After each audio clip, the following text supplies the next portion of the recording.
Hello there, and welcome to a new episode of Life with Rekordbox. In this episode, I'll focus on the keyboard shortcuts that are present in Rekordbox. I'll focus mainly on the shortcuts while in export mode, and at the end, touch a little bit on the options that are present in performance mode. To get to the keyboard shortcuts menu, you have to go to Preferences by clicking on the cog, then going to Keyboard, and then you have this section over here with all the menus and options that are present. Help and link export, and then slowly work my way up to actually the most important one, and that is browse. Link export is useful for people that use the Rekordbox in export mode with the Pro Link DJ. That's when you have your CDJs connected to an Ethernet port and use that to load tracks to your CDJs. Another section is help, and help is probably one of the least likely places most users will be found. Might be useful to have a button set to jump straight to the manual for those that still read it, or jump to online support. There's also a section for playlist, and I only have one button set there, and that's for creating a new intelligent playlist, because that is one of the playlists that I create the most often, because I like to use my tags as good as possible. You might find that creating new playlists, regular playlists, might be more interesting for you. I've set it to Alt P, so when I press Alt P, it will show a new screen for me, and I can jump straight in, type what I want, set my conditions, and then press OK, and I'll have my new screen present. Then there's track, is a handy bit of functions that it has. You can set analyze track, so if you have a track selected and you press a shortcut, it will analyze the track. One thing to remember is that the track cannot be loaded, so you have to unload it, and then it will analyze the track. I've set analysis lock on, so once I'm done with setting my grid right, putting in my cues, I'll just lock the track to make sure that nothing changes. Reload tag is interesting for the people that do a lot of tag editing outside of Rekordbox, and you want to reload your tags, or you have added an artwork that you want to reload it. So if you do that often, it might be good to have that as a shortcut. Then you have import to collection for the people that like to do that. I don't do that personally. What I do have is show in Explorer. For macOS, that will be show in Finder, and that's being able to quickly jump to the location where my track is. So in this case, let's say I have a track, it's in the wrong folder, I want to move it around. I just press Ctrl E. It gives me the option. I could just select it, move it around, and have it in the right space. Then there's an option for relocate. So if you want to relocate a track because you got the warning that the track is missing, it helps you to give you the immediately select where the track is located. I chose to only add auto relocate to a shortcut, so that when I have multiple tracks, I can just press one button and it will search for those new tracks in the folders that I had assigned to it. Next up is the view section. I assigned a full screen to buttons because normally I have Rekordbox on a 1080p screen, so there's not a lot of real estate that goes on 1080p. Going into full screen mode, it gives you that extra bit of information on screen, which can be useful. There's also an option to go to one player or two player mode. That's extremely handy when you want to try out two different tracks. So you're currently in one player mode, and you say like, hey, let's go to player mode number 2. That I can just switch up to player mode number 2, load in the second track, and then even decide to match the tracks because they have something in common right away. It's a useful feature that not a lot of people know about. And then when you're done, you just jump back to your one player mode and continue from there. There's also a simple player mode. That's a really thin player. Full browser mode is when you want to see everything in your browser. That's similar to what you have when you're in performance mode and you press space, that it only shows you your library. I binded dark mode and light mode to keys. So dark mode is the default skin. Light mode is what they created to make it easy for you to look at your screen while you're outside in the sun. So that makes it easy to switch between the two. And I also had the default for the information window, so that I can always open my info screen and then see that extra bit of information, like label information or artist information, what might be handy. There's also file. File is mostly what's found under the file menu, and there I only have import folder with a shortcut, because I usually import my folders, and every track that is already in my collection won't be imported again, so it will only add new tracks. So that's a quick way for me to open up the full import folder section and point to the folder that I want to import, and it just brings in everything that I have. You can also choose to add a shortcut for display missing files. So if you are a person that often removes files from their computer, that's a way to get everything out. Options like backup and restore library aren't the most logical ones to have a shortcut for, but they might be useful for you. So a shortcut to make a backup of your library or export your collection in an XML format. Free options for you. What I also have is preferences, and that is when I want to jump quickly into the settings or the preferences to change, tweak something that I have. And last and not least is exit. For me on Windows, that's Alt F4, like for most programs that are on Windows. In general, you get like the basic stuff, the general stuff like increase your volume, mute, search in collection.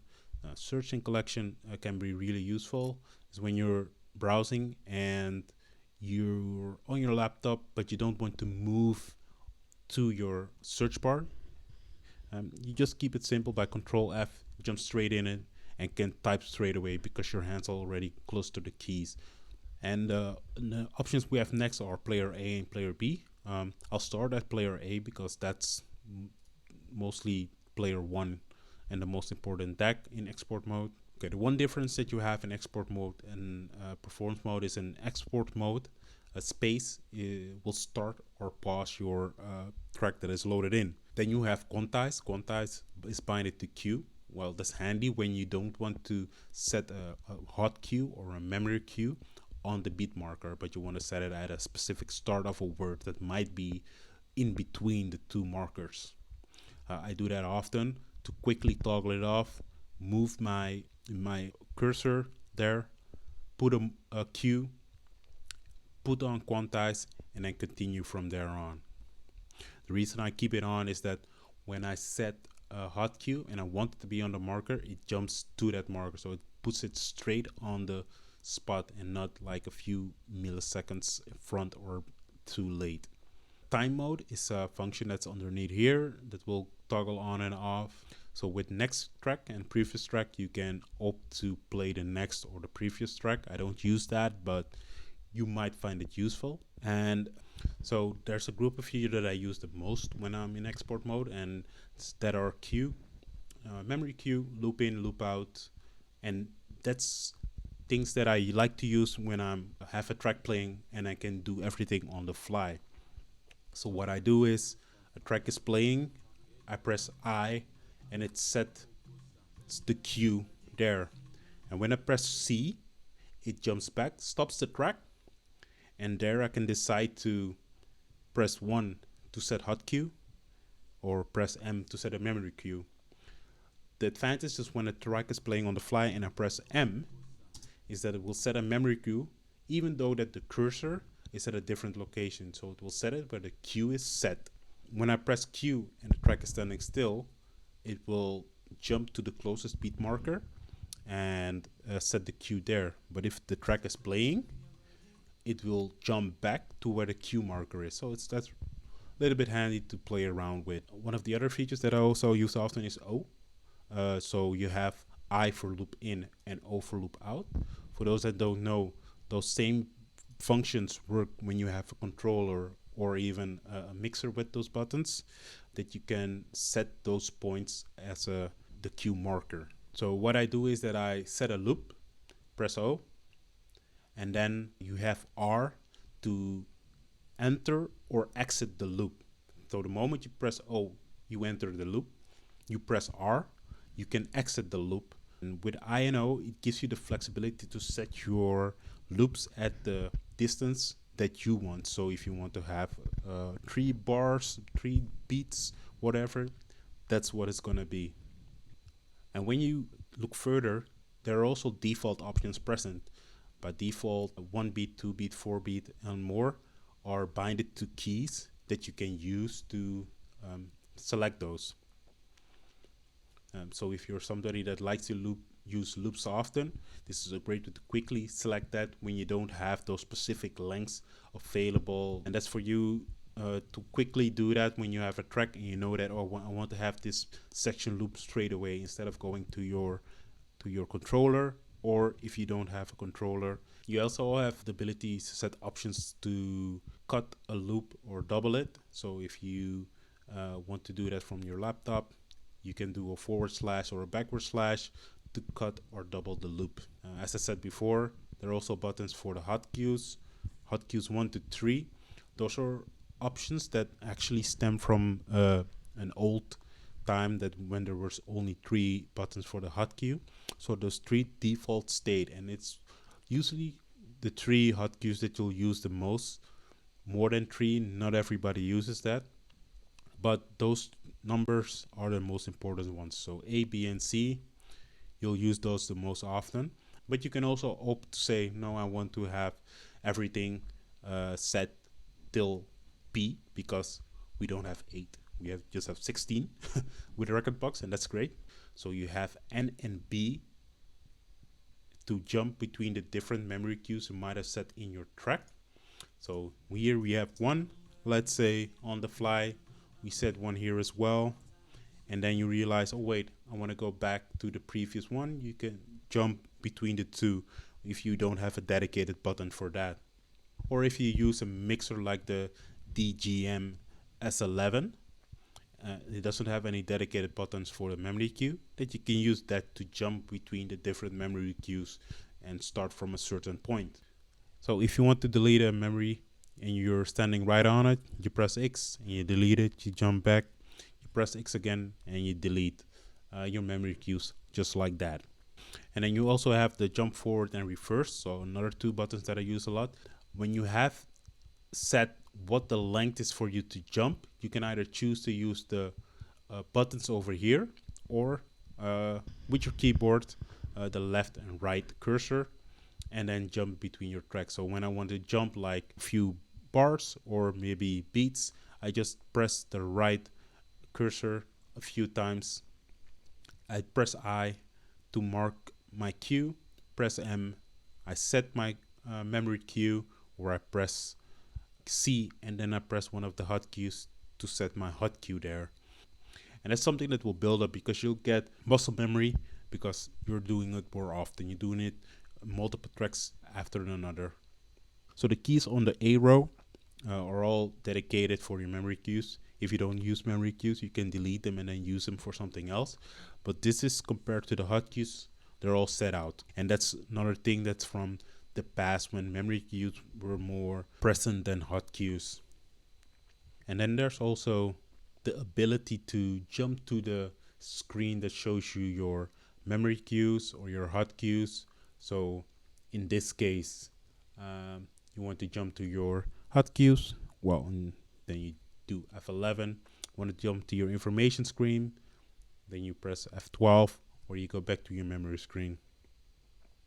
And another feature that I use often, that is shifting the beat grid to the right or to the left. So sometimes you notice that your grid is a little bit off, and that's where I choose to like move it with my keyboard rather than using the button, because it can jump a big portion, and then you can fine tune it with just the baby steps when having the buttons. And another 2 features that I use often is to shift beat grid to right, left.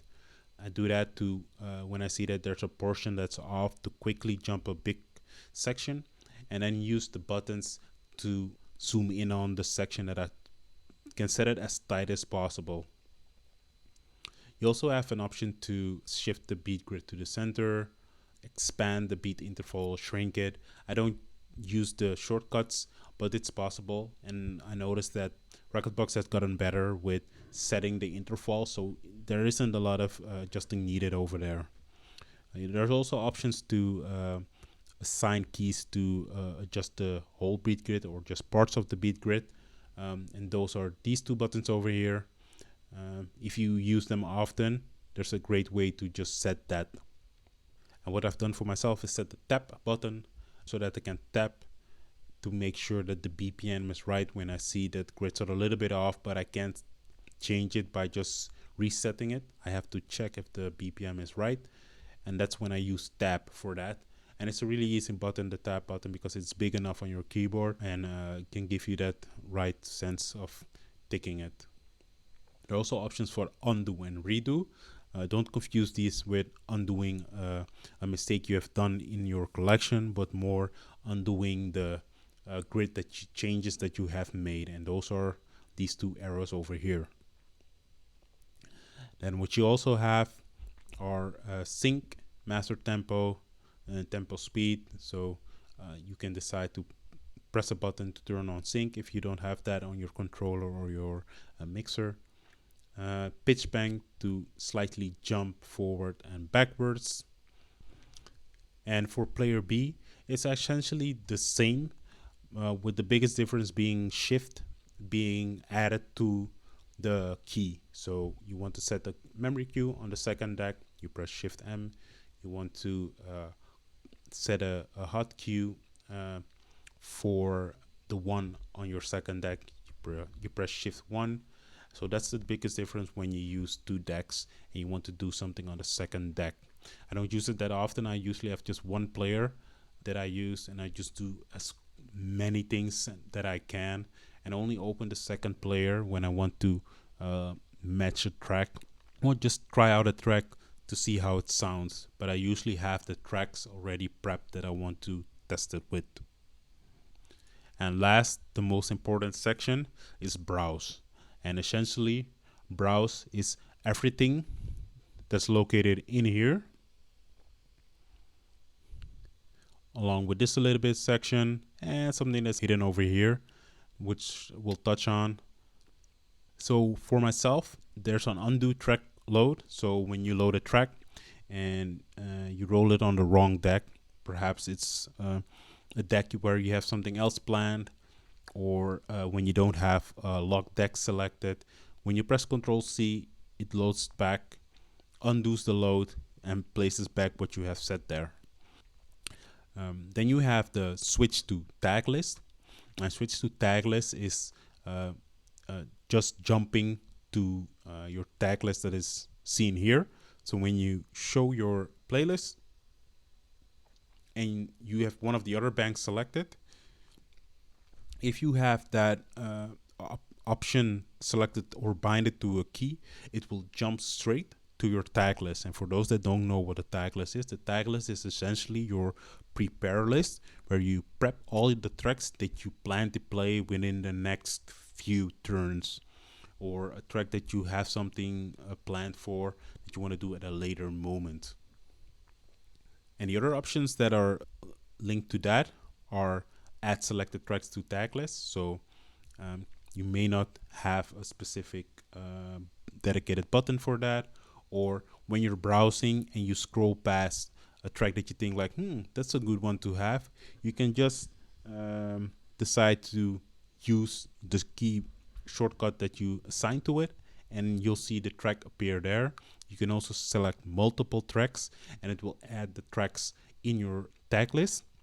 And a good thing to remember is that tags that are added to the tag list get a marker, like a V marker.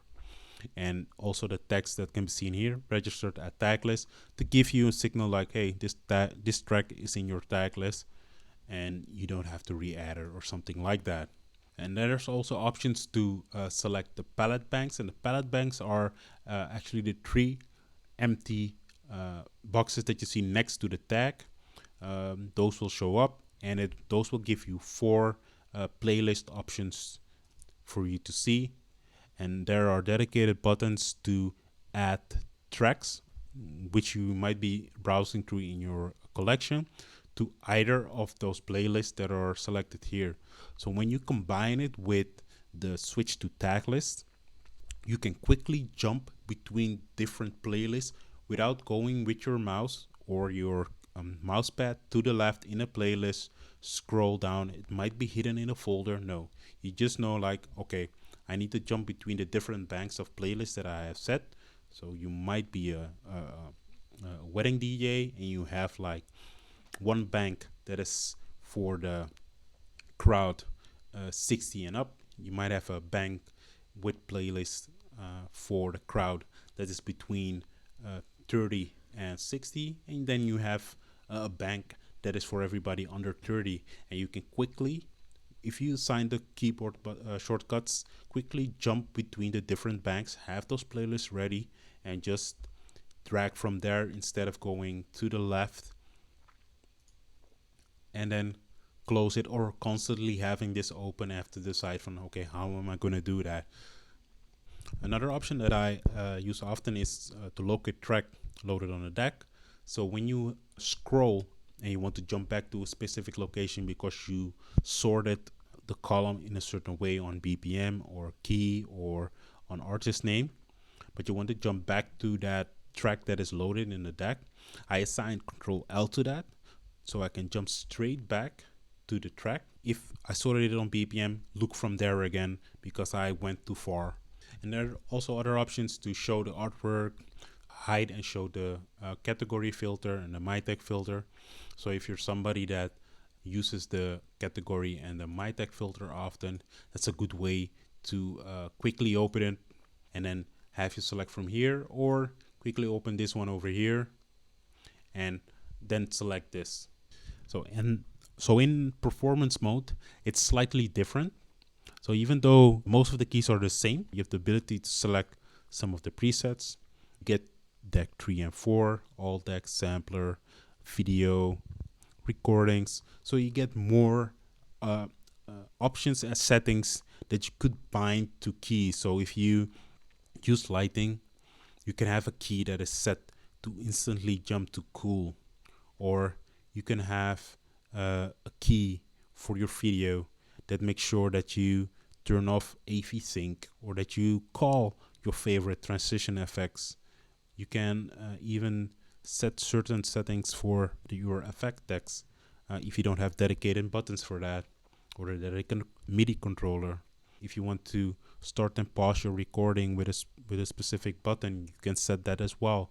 There are a lot of options present in the preferences and in the keyboard section that might be useful for you, but not for me, or that are very useful for me, but not as useful for you. And that's the fun thing about learning about your software, learning about the program that you're using, and especially learning about Rekordbox, because there are a lot of things that are present in the software that we hardly use and aren't aware of. But once we get to know about it, it might add to our experience, it might improve our ability to execute quicker, execute on the fly, with everybody thinking like, hey, how did he or she do that? To give a summary of what I use most often, it's the features to quickly set my cue points, my hot cues, jumping between a track that is playing, turning on quantize, turning off quantize, so that I can set a cue at a certain specific point that isn't on a beat marker, locating my files that I have in Explorer, or locating files that are in my collection because I scrolled too far away.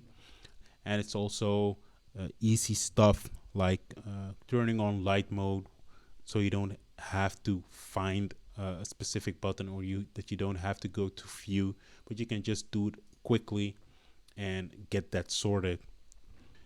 So I hope that you enjoyed this episode and that it piqued your interest to have a look at the keyboard section and play around with some of the settings. Like I said before, something that works for me might not work for you, but something that worked for you might not work for me. And that certain settings could be set differently to make it easier for you to switch or work with them. So I hope that you'll look at it and explore what the possibilities are. Sorry that you had to wait this long to get a new video on Live with Rekordbox. I still have a few ideas planned out.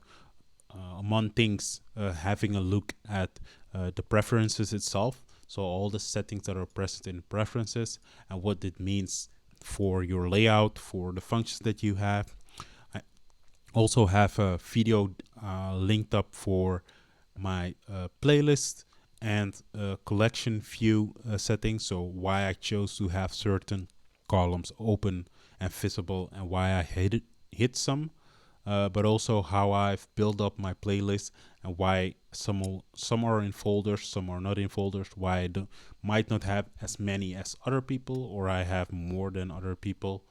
I'll get to that in a different video so I can give it the proper attention and not make it as long as it has to be. So thanks again for watching this video till the end. I hope that you enjoyed it.